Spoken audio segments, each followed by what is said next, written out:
بسم اللہ الرحمن الرحیم. ویورز، خواتین و حضرات، السلام علیکم. آج ہمارے درمیان سردار عتیق احمد صاحب موجود ہیں جن سے ہم بات چیت کریں گے. یہ کسی تعارف کے محتاج نہیں ہے، لیکن یہ میں خاص طور پہ بتانا چاہوں گا کہ یہ all Jammu and Kashmir Muslim conference کے صدر ہیں اور 2 دفعہ ریاست آزاد جموں و کشمیر کے وزیر اعظم رہے ہیں. یہ تو ان کا اپنا تعارف ہے. یہ ایک ہائی اسٹیچر کے پولیٹیشین ہیں جموں اینڈ کشمیر میں، اور ان کا جو تجربہ ہے اور ان کا جو دسترس ہے امور کشمیر پر وہ شاید کم لوگوں کے پاس ہے. ان کا ایک اور تعارف جو ہے وہ یہ ہے کہ یہ سردار عبدالقیوم خان کے بیٹے ہیں جو کہ مجاہد اول کہلاتے ہیں، اور جنہوں نے یہ نعرہ لگایا تھا کہ کشمیر بنے گا پاکستان. انہوں نے آزادی کا علم اٹھایا اور جو ایک بڑا نام کشمیر کے حوالے سے. سردار صاحب، آپ کو میں خوش آمدید کہتا ہوں، اور ساتھ ہی میں آپ سے ابھی ایک سوال کرنا چاہوں گا کہ یہ بھارت نے اپنے ہی کانسٹیٹیوشن کا آرٹیکل 370 اور 335A ختم کیا اور یونیلیٹرلی کشمیر کا جو سٹیٹس تھا وہ تبدیل کر دیا. ساتھ ہی انہوں نے بے پناہ قوت کے ساتھ مظلوم کشمیروں پر ظلم کے پہاڑ توڑ دیے، اور ابھی یہ حالت ہے کہ نہ وہاں کوئی انٹرنیٹ ہے، نہ کوئی وہاں کمیونیکیشن کی سہولت ہے، ٹیلی فون نہیں ہے، اخبار نہیں ہے، ان کی آواز باہر نہیں جا سکتی، کوئی نیوٹرل آبزرورز کو وہاں نہیں جانے دیا جاتا. تو آپ کشمیر اس حوالے سے کشمیر میں کیا ہو رہا ہے، کیا دیکھ رہے ہیں آپ؟ جنرل صاحب، آپ کا بہت شکریہ ابتدائیے کے لیے بھی، کلمات خیر کے لیے بھی، اور مجاہد اول کے ذکر خیر کے لیے بھی. گزارش یہ ہے کہ جہاں تک 5 اگست کا تعلق ہے اور آرٹیکل 370 کا تعلق ہے، یہ آرٹیکل 370 ہندوستان کا خالصتاً اندرونی آئینی معاملہ ہے، اور یہ ایسا معاملہ ہے کہ آرٹیکل 370 کبھی بھی ہماری آزادی کی ضمانت نہیں تھا، جموں کشمیر کی آزادی کی ضمانت نہیں تھا. اس کی ایبروگیشن کے بعد وقت کے ساتھ ساتھ آپ نے دیکھا کہ مسلم کانفرنس کی قیادت ہو یا آر پار کی کشمیری قیادت، وہ ہمیشہ یہ کہتی رہی کہ مسئلہ کشمیر کا حل بین الاقوامی قوانین کے تحت، اقوام متحدہ کی قراردادوں کے تحت حل ہونا چاہیے، جس پر ہندوستان کمیٹڈ ہے. اور یہ ایک کنسنسس ڈاکومنٹ ہے ہمارا، یہ کوئی اس پر ووٹنگ نہیں ہوئی کہ کسی ہار جیت کا معاملہ تھا، اتفاق رائے سے قراردادیں وجود میں آئی. ہم اس کو پرسو کرتے رہے، لیکن وہ نہیں ہوا. اور پھر ہندوستان نے اس کا پول تب کھلنا شروع ہوا کہ اس آرٹیکل 370 کے ان کے پیچھے غرض و مقاصد کیا تھے. جب لداخ میں ہندوستان نے پیش قدمی کرنی شروع کی اور چائنا نے اس پر ریئیکٹ کیا، اور یہ معلوم ہوا کہ بنیادی طور پر اس اقدام کا مقصد صرف کشمیر اور صرف پاکستان کی طرف بڑھنا مقصود نہیں تھا، بلکہ چائنا کی کنٹینمنٹ کی پالیسی تھی اور چائنا کو اسٹیگولیٹ کرنا تھا. اب آپ دیکھیے کہ ہم آرٹیکل 370 کی ہم بھی بات کرتے ہیں، کشمیر کے لوگ بھی بات کرتے ہیں، لیکن اس وقت جو چین اور ہندوستان کے مذاکرات ہو رہے ہیں اس میں ابتدائی کنڈیشنز انہوں نے کیا رکھی ہیں. ایک تو انہوں نے کہا کہ LAC پر جہاں لائن آف ایکچوئل کنٹرول پر ہم پہنچ گئے، وہاں سے پیچھے نہیں جانے والے، اس پر بات نہیں کرتے. دوسرا، امیڈیٹلی انہوں نے کہا ہے کہ آرٹیکل 370 جو ہے اس کو ریسٹور کیا جائے. اور تیسری بات چائنیز نے کہی ہے کہ 35A جو ہے اس کو کسی صورت اس کو ایبروگیٹ کرنا ہمارے لیے قابل قبول نہیں ہے، کہ یہ ڈیموگرافی کمپلیکشن جو چینج ہو رہی ہے اور نئے اسٹیٹ سبجیکٹس جو جاری ہو رہے ہیں یہ ان کے لیے قابل قبول نہیں ہے. تو ابھی اس بات کو ہمارے لیے دیکھنے کی ضرورت ہے کہ یہ صرف ہم یہ کہتے رہے کہ اس کا دائرہ بہت پھیل جائے گا. یہ ایک ہائیلی نیوکلرائزڈ ریجن ہے، چائنا، انڈیا، رشیا، پاکستان. اور پھر میں تو اکثر یہ کہتا ہوں کہ خود افغانستان جو ہے وہ بھی کسی نہ کسی طرح ایک پراکسی نیوکلیر اسٹیٹ ہے، کہ جتنی بھی فورسز ہیں وہ ساری they are backed by nuclear cover. تو یہ جو صورتحال ہے، اس میں ایک نیوکلیر رنگ بن گیا ہوا ہے کشمیر. تو اس میں اس کا تعلق صرف ہمارے ساتھ وقت کے ساتھ ساتھ اس میں اتنی پیچیدگیاں پیدا ہو گئی ہیں کہ یہ صرف ان کا ہمارا معاملہ نہیں رہا. اسی لیے ہم یہ کہتے تھے کہ شملہ معاہدے سے پہلے یہ مسئلہ بین الاقوامی مسئلہ تھا، شملہ معاہدے کے بعد سے 2 طرفہ تعلقات کا مسئلہ بنا دیا گیا، لیکن وقت کے ساتھ ساتھ جو ہے اس کے فریقوں کی تعداد میں اضافہ ہوتا گیا. خدا بھلا کرے فیلڈ مارشل کا اور چو اللہ کا کہ جنہوں نے جو ہے وہ اس وقت سائنو پاک ٹریٹی کی، اور سائنو پاک ٹریٹی کی کلاس 5 میں یہ لکھ دیا کہ اس علاقے کے مستقبل کا حتمی فیصلہ کشمیر کے حتمی فیصلے کے ساتھ کشمیری قیادت کرے گی. گویا کہ اس علاقے کے اوپر چین کی پوزیشن بھی واضح ہے، پاکستان کی فیلڈ مارشل ایوب خان جیسے آدمی کی پوزیشن بھی واضح ہے. یہ ساری باتیں ہندوستان کو کھٹکتی رہی، اور سوویت یونین کے ڈسممبر ہونے کے بعد جب ان کو چین کی بوگی سیل کرنا تھی ویسٹ میں، تو مغربی دنیا سے امداد حاصل کرنا تھی، تو ہندوستان نے پھر یہ سلسلہ شروع کیا. تو اب یہ جو صورتحال ہے اس کا دائرہ بہت پھیل گیا ہے، بہت وسعت پذیر ہو گیا ہے، اور ہمیں اس میں سے اپنی پوزیشن بالکل واضح دو ٹوک معلوم ہونی چاہیے کہ ہم نے کیا کرنا ہے، اور اس موقع سے استفادہ کرنے کے لیے کوئی حکمت عملی بنانی چاہیے. سردار صاحب بالکل آپ نے درست فرمایا کہ یہ ایک بائیلیٹرل ایشو ابھی نہیں رہ گیا ہے، اور چائنا کی اتنی انوالومنٹ ان ریجنل کانٹیکسٹ ہو گئی ہے، اور جو لداخ میں بھی ریسنٹلی ہوا ہے کہ یہ ایک سہ افریقی مسئلہ بن گیا ہے، اور ایک انٹرنیشنل ایشو ہے، یہ ڈسپیوٹ ہے. میرا نیکسٹ سوال اس کے حوالے سے یہ ہے کہ یہ ایک سیاسی مسئلہ رہا ہے، اور ہمارے 7 دہائیاں ہو گئی ہیں تقریباً کہ یہ ایک بین الاقوامی ایک ایشو ہے، لیکن خاص طور پہ 5 اگست 2019 کے حوالے سے یہ ایک انسانی مسئلہ بھی بن گیا ہے. جو ظلم اور بربریت کے پہاڑ 5 اگست کے بعد جو انڈین جو مقبوضہ افواج ہیں انہوں نے جو ظلم کے پہاڑ توڑے ہیں، اس کی مثال بہت کم ملتی ہے تاریخ میں. ان بچوں کو قتل کیا جا رہا ہے، عورتوں کا ریپ کیا جا رہا ہے، وہاں کوئی پوچھنے والا نہیں، کوئی پرسان حال نہیں ہے، انٹرنیشنل آبزرورز جا نہیں سکتے وہاں، کوئی وہاں سے خبر باہر نکلتی نہیں ہے. تو کیا یہ انسانی مسئلہ نہیں بن گیا؟ اس بارے میں آپ کیا کہیں گے؟ جنرل صاحب دیکھیے، میں ایک بات بسط احترام گزارش کروں کہ مسئلہ کشمیر بنیادی طور پر essentially right of self determination کا مسئلہ ہے، حق خود ارادیت کا مسئلہ ہے، سیاسی مسئلہ ہے. آج انسانی ہمدردی کے تقاضے ضرور سامنے آ گئے ہیں، لیکن دنیا کا کوئی بھی مسئلہ جب حل نہیں ہوگا، کوئی چھوٹا سا پھوڑا پھنسی بھی جب کسی انسانی جسم پر دیر تک اس کا علاج نہیں ہوگا تو وہ ناسور بن جائے گا، اس کے نئے پہلو سامنے آئیں گے. اور ہندوستان کی خواہش یہ رہی ہے کہ یہ اور کمپلیکس ہوتا جائے، اس میں اور کمپلیکیشنز پیدا ہوتی جائیں، اور اصل مسئلے سے توجہ ہٹتی جائے. آج اگر نئی نسل سے آپ پوچھیں تو ان میں سے اب بڑی تعداد میں لوگ اسے انسانی ہمدردی کا اور انسانی حقوق کا مسئلہ، اور پھر ساتھ یہ بھی مشورہ دیا جاتا ہے کہ دنیا چونکہ انسانی حقوق کی بات سننا چاہتی ہے، اب وہ کیوں نہیں کرتے. تو یہ بنیادی ہمیں جو اپنے بیسکس ہیں ان امور سے ہماری توجہ ہٹانے کا ایک ذریعہ بھی ہے کہ ہمیں اپنے اس سے توجہ ہٹے. یہ انسانی مسئلہ ضرور ہے، انسانی ہمدردی کا مسئلہ ضرور ہے، لیکن یہ 2 کروڑ لوگوں کی حق خود ارادیت کا مسئلہ ہے، ان کی زندگی اور موت کا سوال ہے، اور اس خطے کی بقا کا سوال ہے.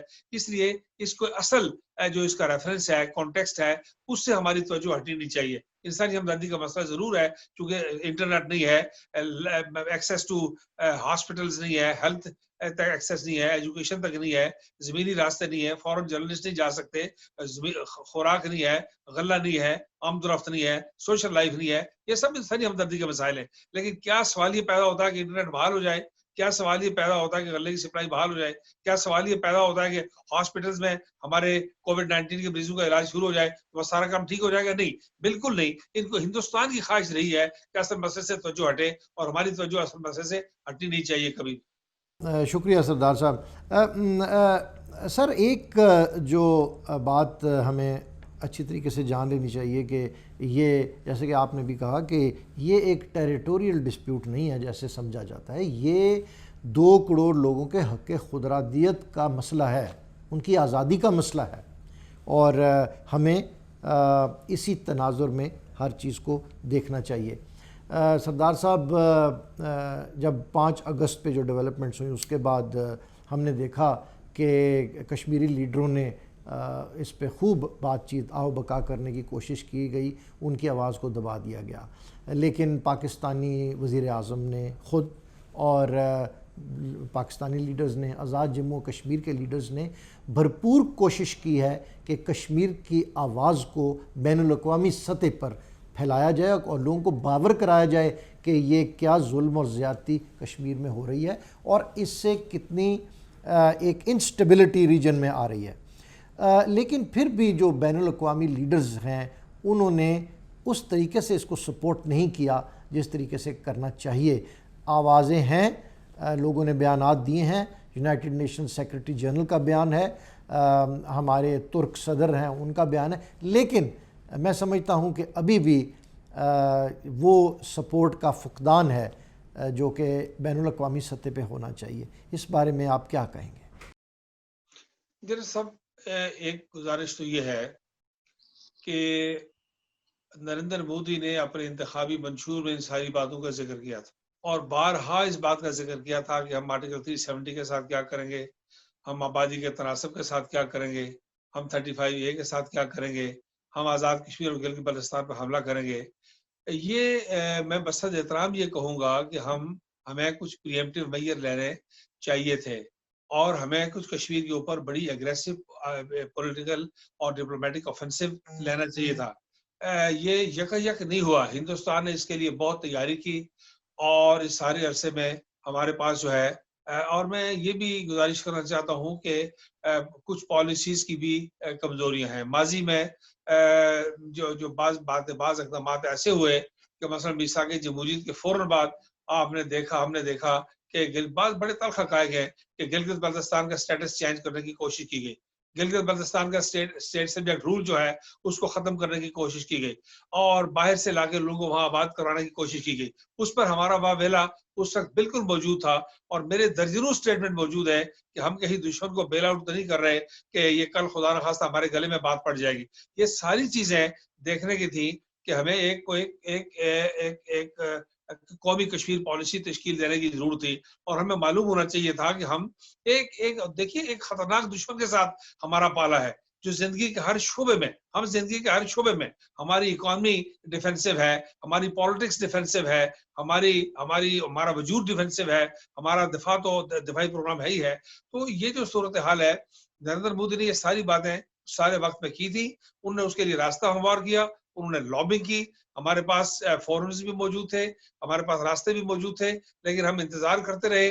ہم امت شاہ پر اور سجن جندال پر اور کئی لوگوں پر بھروسہ کرتے رہے, اور نتیجہ یہ ہوا کہ ہندوستان نے جو کچھ الیکشن کیمپین میں کہا تھا, انتخابی وعدے کیے تھے, ان سے وہ کرتے چلے گئے, اور اس مقام پر اللہ کے ہمیں کھڑا کر دیا ہے کہ آج دنیا جو ہے وہ مغربی دنیا کے دباؤ میں, چین کے دباؤ بنیادی طور پر چین کے خلاف ہے, سی پیک کے خلاف ہے, بادشاہ ڈیم کے خلاف ہے. اس علاقے کے اندر پاکستان کی جو زمینی اور فضائی اور سمندری حدود ہیں وہ وسعت پذیر ہو سکتی ہیں, سی پیک کے بعد ہو رہی ہے خدا کے فضل و کرم سے, ان کے خلاف ہے. یہ جو چین کی اور ماسکو کی قربت ہے, اور پاکستان اس میں یہ جو ریلوے لائن ہے, اور یہ جو ہمارے زمینی راستے پڑ رہے ہیں, تجارت ہے, سینٹرل ایشیا ہے, یہ جو قربتیں ہیں, یہ خطرات ہیں بنیادی طور پر. تو ان ساری باتوں کو دیکھ کر اس تناظر میں ہمیں جو ہے وہ دیکھنا چاہیے تھا. لیکن اللہ کا کرم ہے کہ تمام مشکلات کے باوجود چین نے ایک بڑا بولڈ سٹیپ لیا ہے, اور بڑا جرأت مندانہ سٹیپ لیا ہے. میں سمجھتا ہوں کہ ہمیں تو خار سگالی کے لیے چین وفد بھیجنا چاہیے تھا. اس بات میں کیا سیکرٹ ہے؟ حضرت علی کرم اللہ وجہ نے فرمایا کہ دوستوں کے دوست ہیں, اور دشمنوں کے دشمن بھی ہمارے دوست ہیں. اس وقت ہمارے دوست اور دشمن واضح ہو رہے ہیں, نئے بلاکس ایمرج کر رہے ہیں. رشیا جو ہے وہ ایک نئی قوت کے طور پر ابھر رہا ہے. تو ہمیں اپنی علاقائی پوزیشن کو مستحکم کرنے کے لیے, ماضی کے تجربات سے سبق حاصل کرنے کے لیے ضروری ہے کہ ہم ہندوستان کی چالوں کو سمجھیں, اور اس کے ہاتھ میں ڈوری نہ دے کے رکھیں کہ وہ کوئی ایکٹ کرے. کبھی وہ ہمیں اسٹیٹ سبجیکٹ پہ لگا کے رکھے, کبھی ہمیں ڈومیسائل پہ لگا کے رکھے, کبھی آبادی کے تناسب پہ لگا کے رکھے, اور ہمیں اصل مسئلہ کشمیر سے ہٹا کے رکھے. قائد اعظم نے کشمیر کو پاکستان کی شارک کہا کہ پاکستان کی زندگی اور موت کا راستہ کشمیر سے ہو کر آتا ہے. اس آدمی نے یہ کام کیا. قائد اعظم کی کشمیر پالیسی کو پرسو کرنا چاہیے تھا. قائد اعظم کا کشمیر کا 4 مہینے کا دورہ 44 کا مارچ سے لے کے مئی تک کا جو مسلم کانفرنس کے 4 مہینے کے مہمان رہے, وہ تاریخ کا ایک بڑا سنہری چیپٹر ہے, اس کو دیکھنا چاہیے تھا. قائد اعظم کے فرمودات کو دیکھنا چاہیے تھا. تو اس لیے میں سمجھتا ہوں کہ یہ کوئی یک کو بات نہیں ہو گئی. ہمیں ان سارے بہت ویجیلنٹ رہ کے ہمیں اس پر کام کرنے کی ضرورت ہے. سردار صاحب, میرا جو نیکسٹ سوال ہے, یہ ایک مقبوضہ کشمیر میں جو آزادی کی جد و جہد ہے اس کے حوالے سے موجود ہے. آزادی کے لیے قربانیاں دینی پڑتی ہیں, صدیاں لگ جاتی ہیں, سال لگ جاتے ہیں, جنریشنز قربانیاں دیتی ہیں, تب آزادی جا کے ملتی ہے. ہمارے کشمیری بچوں نے, لوگوں نے ایک جد و جہد کا آغاز کیا, قبرستان کے قبرستان بھر گئے. 6 لاکھ سے زیادہ لوگوں نے اپنی جان کا نذرانہ پیش کیا اس آزادی کی جدوجہد میں. لیکن پتہ نہیں کیوں یہ ہوا کہ ہمارا یہ جو سارا آزادی کی جدوجہد تھی اس کو دہشت گردی کے میں ٹرانسفارم کر دیا گیا. جو لوگ اس کو لیبل کر دیا گیا کہ یہ آزادی کی جدوجہد نہیں، یہ دہشت گردی ہے، جو کہ ایک نہایت نامناسب چیز ہے. جو میں آپ سے یہ پوچھنا چاہتا ہوں کہ آپ اس آزادی کی جدوجہد کا آئندہ کیا مستقبل دیکھ رہے ہیں؟ جنرل صاحب، جہاں تک اس بات کا تعلق ہے کہ ہندوستان نے 9/11 کے بعد اپنے کارڈز بہت اچھے طریقے سے کھیلنے کی کوشش کی اور ہمارے ہر اقدام کو، ہر مزاحمت کو دہشت گردی کے ساتھ جوڑنے کی کوشش کی. لیکن آپ دیکھتے ہیں کہ مقبوضہ کشمیر میں ہندوستان جو ہے وہ اپنے تمام تر حربوں میں ناکام ہو گیا ہے. ہندوستان کی فوج کی تعداد میں اضافہ ہوا ہے، بلکہ ابھی حال ہی میں پچھلے ہفتے کو 33,000 RSS کے جو کارکن ہیں ان کو لا کے مختلف فوجی بستیوں میں آباد کیا گیا ہے. پچھلے ہفتے کی بات میں کر رہا ہوں تازہ مزید. یہ چونکہ وہاں کچھ تو خول کرنا چاہتے ہیں اور نسلی فسادات وہاں کرنا چاہتے ہیں. یہ جو موجودہ صورتحال ہے اس پر اگر آپ غور کریں تو ہندوستان نے اپنے تمام تر حربے آزما لیے. ہندوستان کی 10 لاکھ سے زیادہ فوج وہاں پر ناکام بیٹھی ہوئی ہے. آج دنیا جو ہے، Amnesty international, human rights watch اور حتیٰ کہ یونائٹڈ نیشن کے سیکرٹری جنرل ہیں، ان سب لوگوں نے بھی کسی نہ کسی حد تک ان باتوں کا جو ابتدائی درجے کا نوٹس لیا ہے. جو ان کی ذمہ داری تھی وہ تو پوری نہیں ہوئی، لیکن ابتدائی درجے کا نوٹس لیا ہے. اب لوگوں نے ہندوستان کا خیال یہ تھا کہ اس مرحلے کے بعد تحریک کمزور پڑ جائے گی، اس مرحلے کے بعد تحریک کمزور پڑ جائے گی. تحریک کو ماپنے کا پیمانہ یہ ہے کہ آپ دیکھتے ہیں کہ ہر 6 مہینے کے بعد ہندوستانی فوجوں کی تعداد میں اضافہ ہو رہا ہے. جہاں سے 87-88 سے تحریک چلی تھی، آج اگر 2020 میں آپ دیکھیں تو ہندوستانی فوجوں کی تعداد میں اضافہ ہو گیا اور پچھلے ہفتے 33,000 جو ہیں وہ مزید RSS کے کارکن وہاں بھجوا دیے گئے. انتہائی تربیت یافتہ لوگ وہاں بھجوا دیے گئے جو قتل و غارت گری کرنے کی تیاری کر رہے ہیں. تو یہ ہندوستان کی ایک قسم کی ناکامی کا اعتراف ہے. انہوں نے کہا کہ پار سے لوگ آ رہے، باڑ لگا دی گئی اتمام حجت کے لیے کہ اچھا ٹھیک ہے یہ بھی ہو گیا. لیکن اس ساری بات کے باوجود دنیا یہ دیکھ رہی ہے کہ اگر باڑ بھی لگی ہوئی ہے 13 فٹ اونچی الیکٹریفائڈ اور اس کے پیچھے ٹرینچز بھی ہیں، سلیپرز بھی ہیں، 6 لاکھ فوج بھی کھڑی ہے، یہ دنیا کی کس قسم کی فوج ہے؟ کہ اس لیے کہ 3-4 جنرلوں کی جو کتابیں آئی ہیں بہت سینئر جنرلوں کی، ان سب نے پہلے تو 3,000 سے 5,000 تعداد لکھی تھی مزاحمت کاروں کی. ابھی انہوں نے وہ سینکڑوں میں آ گئے ہیں کہ جتنے 100 ہم نے مار دیے، اتنے 100 مار دیے. اور ابھی 2-4 ہفتے پہلے کی سٹیٹمنٹ تھی کہ 30-40 رہ گئے اور وہ بہاریوں کو باہر سے لا کر آباد کر رہے ہیں، ہندوؤں کو لا کے آباد کر رہے ہیں، سکھوں کو لا کے آباد کر رہے ہیں. تو یہ جو تحریک ہے، اس تحریک نے بہت طویل انتظار کے بعد سر اٹھایا ہے. اب لوگوں نے وہاں معصوم بچوں کو قربان کرنا شروع کر دیا ہے. لوگوں کو جو موت کا مزہ چکھنے میں مزہ آ جائے، جب لوگوں کو قربان ہونے میں مزہ آ جائے، گردن کٹانے میں مزہ آ جائے، جان دینے میں مزہ آ جائے اور عزت آبرو پر سمجھوتا نہ کرنے کا فیصلہ کر لیں، تو وہ رابندر ناتھ ٹیگور نے، ہندوستانی دانشور نے کہا تھا کہ آپ کسی کے ہاتھ سے جبر سے ہاتھ کی لاٹھی چھڑا سکتے ہیں لیکن اس کے دل میں گھومنے والی نفرت کی لاٹھی کبھی اس کے ہاتھ سے نہیں چھڑا سکتے. تو ہندوستان اپنے تمام حربوں میں ناکام ہو گیا ہے. یہ تحریک اپنے منطقی انجام تک جاری رہنے والی تحریک ہے. یہ جو مزاحمت کی تحریک ہے اس کو اب دنیا سمجھنے لگی ہے کہ ہتھیار نہیں ہے، راستے بند ہیں، بیرونی امداد نہیں ہے. تو یہ جو مارل اور ڈپلومیٹک سپورٹ پر زندہ لوگ ہیں، یہ تحریک اس کو اللہ کے فضل و کرم سے جاری رہنا ہے اور اپنے منطقی انجام تک پہنچنا ہے. بہت خوب سردار صاحب، یہ جو آپ نے فرمایا کہ آپ ایک آزادی کے متوالے سے لاٹھی تو لے سکتے ہیں، بندوق تو چھین سکتے ہیں، لیکن اس کے دل میں جو آگ لگی ہوئی ہے آزادی کے لیے اس کو بجھانا بہت مشکل ہے. انشاءاللہ تعالی کشمیری آزاد ہوں گے اور کشمیر بنے گا پاکستان. یہ وقت دور نہیں ہے. سردار صاحب، میرا جو سوال ہے وہ اس کا تعلق ہے قائدین سے، جو کہ لیڈرز ہیں ہمارے مقبوضہ کشمیر کے، جس میں آل پارٹی حریت کانفرنس جو ہے یہ علمبردار رہی ہے آزادی کی. اس میں سید علی گیلانی صاحب اور یاسین ملک، شبیر شاہ اور بہت سے اور لیڈر موجود ہیں، لیکن ابھی ان کی آواز کو دبا دیا گیا ہے. ان لیڈرز کو یا تو صوبت خانوں میں ڈال دیا ہے، ان پہ ٹارچر ہو رہا ہے، ان کا ہاؤس اریسٹ کر دیا گیا ہے، ان کی آواز اپنے لوگوں تک پہنچ نہیں رہی ہے. تو جب یہ لیڈرز، میجر لیڈرز کو گرفتار کر لیا گیا ہے، ان کو سین سے ہٹا دیا گیا ہے، تو آپ یہ ان لیڈرز کشمیر کے حوالے سے لیڈرشپ کا کیا مستقبل دیکھ رہے ہیں؟ جنرل صاحب گزارش یہ ہے کہ یہ جو حریت کانفرنس ہے یہ موجودہ تحریک کی اجتماعی قیادت کا ادارہ تھا اور ہے، اور اس کو رہنا چاہیے. ہندوستان کی خواہش ہے اور ہمیشہ سے رہی ہے کہ یہ کسی نہ کسی طرح ایک افراتفری کا ماحول پیدا ہو جائے اور جس کے نتیجے میں ایک فاشسٹ قسم کا نظام پیدا ہو جائے، افراتفری ہو جائے، ہنگامہ آرائی ہو جائے، اور جس کو جو ہاتھ لگے لوٹے. ہمیں خود بھی، میں نہیں کہتا کہ ہماری ہمدردی میں، کشمیر کی ہمدردی کو چھوڑیے، پاکستان کی ہمدردی کو چھوڑیے، حق خود ارادیت کو ایک طرف رہنے دیجیے. جو یہ چاہتے ہیں کہ ہندوستان ڈسممبر نہ ہو، ہندوستان نہ ٹوٹے، کتنی تیزی کے ساتھ خالصتان کی تحریک میں تیزی آ گئی ہے. ناگالینڈ والوں نے اپنی آزادی کا دن الگ سے منایا ہے. خطے کے اندر آسام، نیپال، بھوٹان، سکم، بنگلہ دیش، مالدیپ، ان لوگوں کو ہندوستان کے مقابلے میں کھڑا کر دیا گیا ہے. اب یہ خطہ وہ خطہ نہیں ہے جس کی آپ ایک زمانے میں بات کرتے تھے. تاریخی حقائق تبدیل ہوتے ہیں. پاکستان ایک زمانے میں کمزور ہوا ہوگا، لیکن اس وقت ہندوستان کو جو ہے وہ چھوٹی چھوٹی ریاستیں، آپ دیکھیں کہ بھوٹان نے کیا کہا، سکم نے کیا کہا. وہ جب سٹینڈ آف ہوا تو انہوں نے کہا جی آپ وہاں سے واپس جائیں. انڈین نے کہا کہ ہم بھوٹان کی دعوت پر آئے ہیں، تو چائنیز نے جواب میں کیا کہا. آئی وش کہ پاکستان کے میڈیا پر چائنا کی وہ سٹیٹمنٹ جو ہے وہ ورد اور وظیفے کی طرح بیان کی جاتی.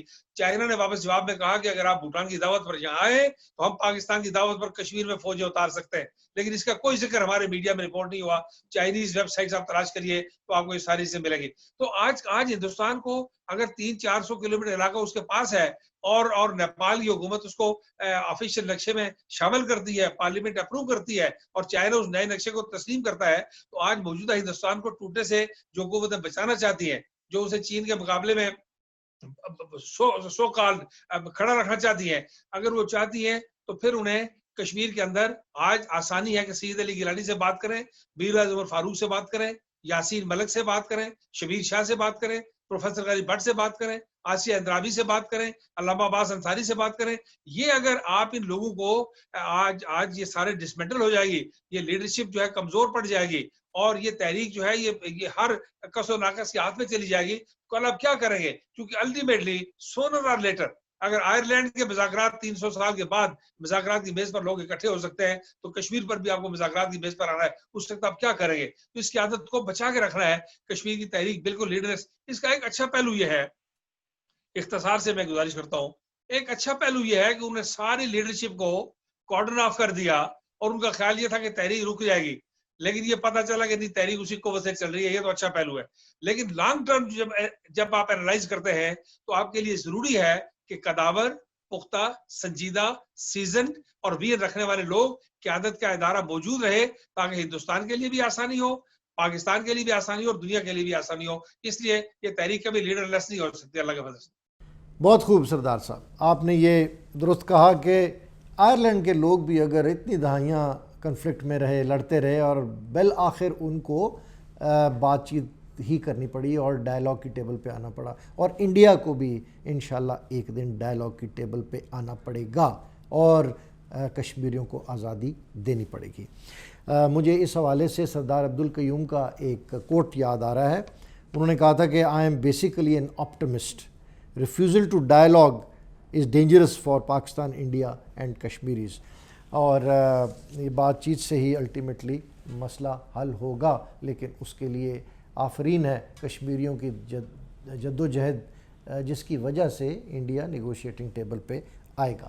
سردار صاحب، میرا جو ابھی سوال ہے وہ یونائٹڈ نیشنز کے حوالے سے ہے کہ یہ ایک بین الاقوامی مسئلہ ہے، اس کو بین الاقوامی سطح پہ ہی ریزالو ہونا ہے. آپ آئندہ کوئی یونائٹڈ نیشنز کا رول دیکھ رہے ہیں کہ یہ کشمیر کا مسئلہ حل کرنے میں؟ دیکھیے جنرل صاحب، گزارش یہ ہے کہ یہ جو کیس ہے ایک بین الاقوامی مقدمہ ہے اور کمزوری ضرور ہو سکتی ہے.